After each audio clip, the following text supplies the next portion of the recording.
Hey, Fancher here with another Expect More moment. So, we started this series about 4 things you should consider when starting a business. The first question is a home based business right for you? The second one that we're going to tackle today is what type of entity should I choose?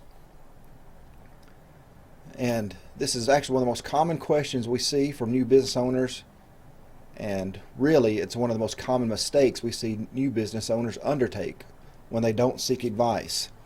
The problem is that there's not a one size fits all type of entity. So let's talk about those. First off, you've got 2 broad categories. You've got non-pass-through and you've got pass-through. Non-pass-through are generally your C corporations, and they're so named for the Internal Revenue Code where you find corporation regulations. And these are your Walmarts of the world, your Amazons, your Coca-Colas, generally your blue chip companies you will find are C corporations. And the reason they're considered non-pass-through is that to get the profits out of the company, you have to take them in the form of dividends.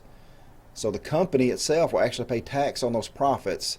Then you'll pass out the dividends, and the recipient will pay tax on those dividends as well. So you actually have 2 layers of taxes. Pass-through entities allow the profits of the business to be passed out to the owners and taxed only once at the ownership level. And here, that's where you'll find S corporations, limited liability companies, limited partnerships, and sole proprietorships. It's one of these that you'll typically find a small business. However, there's some important distinctions that you really need to understand before jumping off into one. The S corporation, it operates similar to its larger cousin, the C corporation, in that as an owner, you pay yourself a salary, withhold your taxes, and at the end of the year, you receive a W-2. A key difference is the leftover profits or losses in that business will pass through to your individual tax return. Next up is partnerships. Ordinary partnerships, sometimes called general partnerships, generally the profits and losses will be split to the owners and paid there. A distinction, though, is that there is no limited liability protection for the owners. So limited partnerships allow for a limited liability for some of the partners, but not others. In other words, it has both limited partners and general partners. In essence, the limited partners are your passive investors, and your general partners are generally your active managers of the business.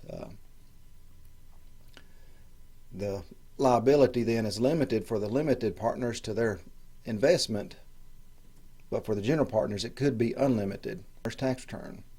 LLCs exist in most every state. However, they do carry some characteristics that are different for each state. So it's important to know your state's LLC laws. However, the LLCs are widely popular because they are the most flexible. They allow you to either elect to be treated as a S corporation or as a partnership. And so therefore you've got the main differences of a pass-through entity and a non-pass-through. Now, while I've covered just a few highlights of the tax treatments of each entity choice, there are other things you need to consider when deciding what entity is right for you. Ultimately, what are your goals and objectives as far as taking on additional investors? Are you used to drawing a salary and you understand how a paycheck works versus having to estimate and send in your taxes quarterly? Will you be working with family members? Benefits that you want to be able to offer inside your company. All of these decisions need to be weighed to determine what is a better fit for your business. Because it will never be as less expensive and easier than to make that decision at the start. And the second easiest and least expensive time is right now. So join us next time on the Expect More moment when we continue this 4 things to consider when starting a business, and look at number 3, having an effective business plan.